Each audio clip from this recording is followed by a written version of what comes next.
This is the best moments of the Barbecue Central show in 10 minutes or less. Ever wish you could re-listen to your favorite interview or segment?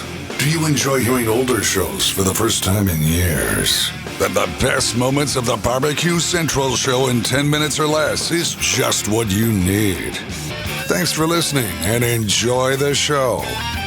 Hello and welcome to this edition of the best moments of the Barbecue Central show in 10 minutes or less. I'm your host, John Solberg, and today's edition is being brought to you by The Butcher Shop. The Butcher Shop is home of the A9 Master Kobe briskets, where they are always hand-picked. This father and son team has operated this retail meat market in Pensacola, Florida for the past 15 years. Kevin and Jordan ship nationwide to the biggest names in barbecue. The A9 brisket won both sides of the American Royal Cook-Off. That happened in 2019. They also ship some of the finest prime, dry-aged Australian Wagyu and Japanese Wagyu steaks to people, just like you and me, who aspire to be the kings of their backyards. The Butcher Shop always has Berkshire, Compart Duroc, Allegiance Duroc, and Prairie Fresh all-natural pork in stock, and again, always hand-picked for you. Are you into any wild game items? How about some bison, venison, elk, some ostrich, some camel? Have you been searching for those 10 to 12-pound boneless turkey breasts featured on How to Barbecue Right? The Butcher Shop has them in stock, and they're ready to ship to you today. So whether you're looking for the best competition brisket, ribs, or pork butts, or you just want to have better options to cook in the backyard, give the Butcher Shop a call. 850-458-8782. That's 850-458-8782. You can also interact with them on their Facebook page, facebook.com/The Butcher Shop, shop being spelled SHOPPE. Mention the Barbecue Central show, and you're going to save 10% off your entire order. The Butcher Shop, home of the A9 brisket. And in this episode, we're going to carry on with a roundtable roundup. This show comes from August the 7th, 2012. Let's talk a little competition chicken. This week, we attempt to cover chicken with three of the best chicken cooks in the country via KCBS. Joining me tonight, Bob Roberts from Two Old Men and a Grill, Dennis Keck from Four Smokin' Butts, and Dan McGrath, recently coronated to go down to Jack Daniels with their 7th Grand Championship this year. All right, so here we go. We'll go ahead and we'll start getting into the prep stuff. Dennis, we'll start with you. And this is prep stuff, pre-cook events. Do you have a particular brand of chicken that you're using, or do you just go to the big box store or the grocery store and kind of grab whatever's there? No, we actually use Springer Mountain Farms, and we find that chicken is very consistent, very nice. And Dan, what about you guys?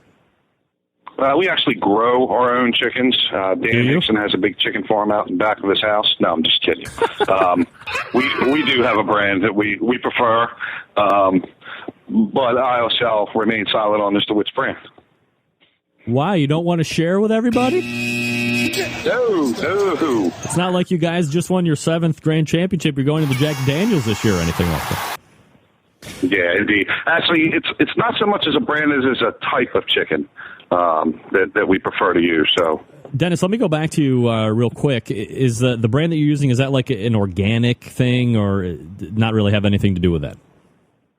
No, it's totally organic. Same way as a Smart Chicken. I mean, it's organic chicken, so it's a good chicken. It's just a good product. All right, Dan, is your chicken like organic and no hormones or anything like that? Yeah, hormone-free, free-range chicken. All right, and then we'll go to Bob. Do you prefer, or do you have a particular chicken purveyor that you're going to grab your chicken thighs? Oh, yes. We prefer the Smart Chicken. Smart Chicken. All right, so I've never heard of the Smart Chicken. Is this something that has been around and a lot of the competitors are familiar with that? Well, in my area, there's quite a few using it now. Harris Teeter carries it, but we order it directly from the factory, and they ship it to us. But it's an air-chilled, hormone-free, organic chicken. All right, so, I mean, I would imagine, given the time that you guys have had into competition barbecue, and Bob, let me go back to you since I just ended with you. Was there a time when you used some other type of chicken, or has it always been this kind? No. We used to go to Walmart and Sam's and pick up Tyson's, and then back then we cooking them on grills and just crisping up the skin. But now we got to work on that bite-through skin, and these have just snow white skin on them that are thin, and we don't have any problem with our bite-through skin. Dan, were you guys using local run-of-the-mill chicken at some point too? Yeah, we were. We had started. We used to use Purdue, and we made the switch. And just like your last guest said, the thin white skin, it makes the difference. And Dennis, when you first started, were you using Purdue chicken or some run-of-the-mill, or has it always been the brand that you've been using? No, we used, in our area, Schnucks here, we used Purdue, we used Walmart, we used everywhere. We'd go to 2 or 3 different grocery stores and got tired of it. Yeah, I would imagine that's a little bit of running around.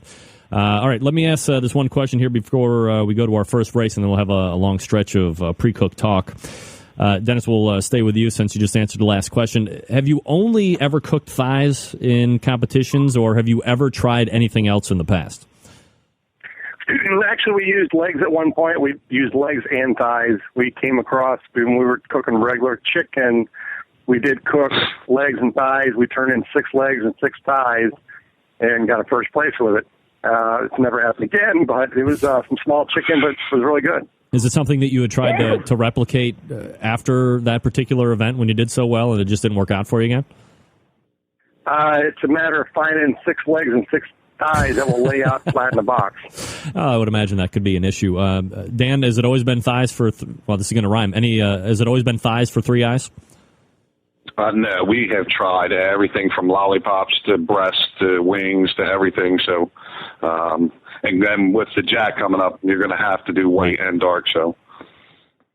And Bob, have you always used thighs in competition, or have you switched it up from time to time? Well, we've always used thighs except one time, and that was last year at the Jack.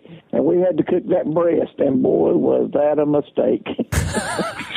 All right, so evidently that didn't turn out too well for you, but we'll go ahead and let me have you guys refresh your drinks real quick and give me a couple minutes here and read for a sponsor. And we'll come back for the rest of the prep. You guys, appreciate you hanging with me through the break here.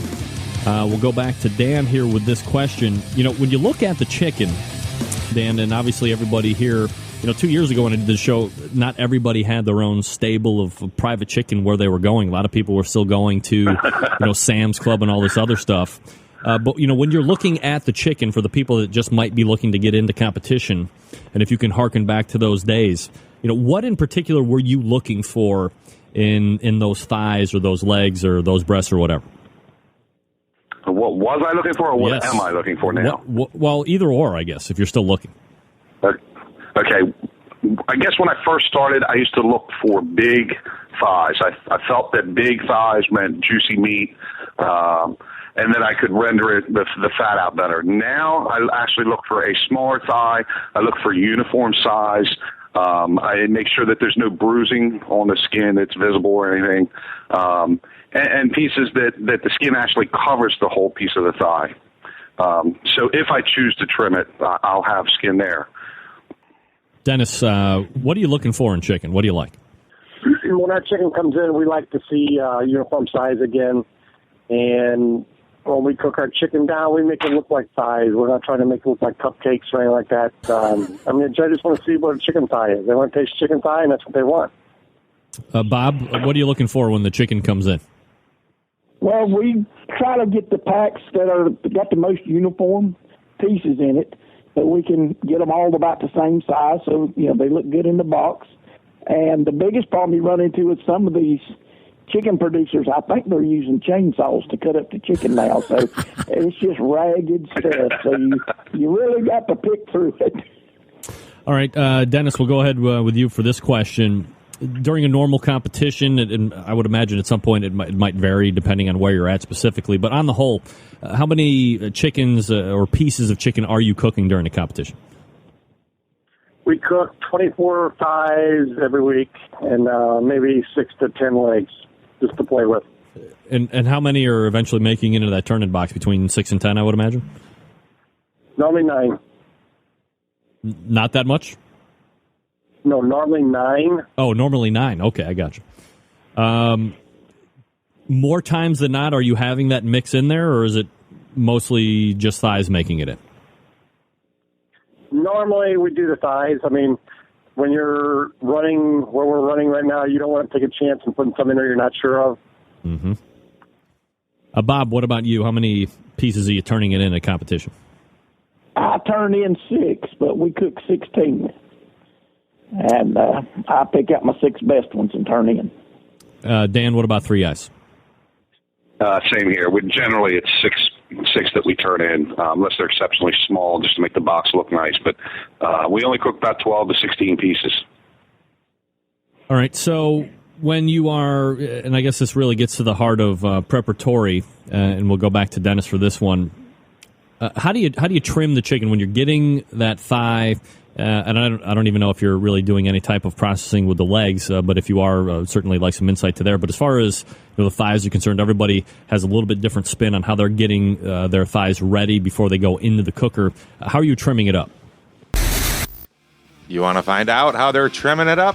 Head on over to the bbqcentralshow.com. Hit the link that's in the show notes. It's going to take you to this complete episode. Get the rest of the answers of these trimming questions and a whole lot more. While you're over there on the internet, make sure you stop by and say hello to The Butcher Shop on their Facebook page, facebook.com/The Butcher Shop. Shop spelled SHOPPE now. Don't forget it, not now. SHOPPE. There's no now in there. You know what I mean. Mention the Barbecue Central Show when you place an order with The Butcher Shop, and you're going to save 10% off your entire order. Thank you so much for listening. Until next time on the best moments of the Barbecue Central Show in 10 minutes or less, I'm your host, John Solberg. I look forward to talking to you again soon.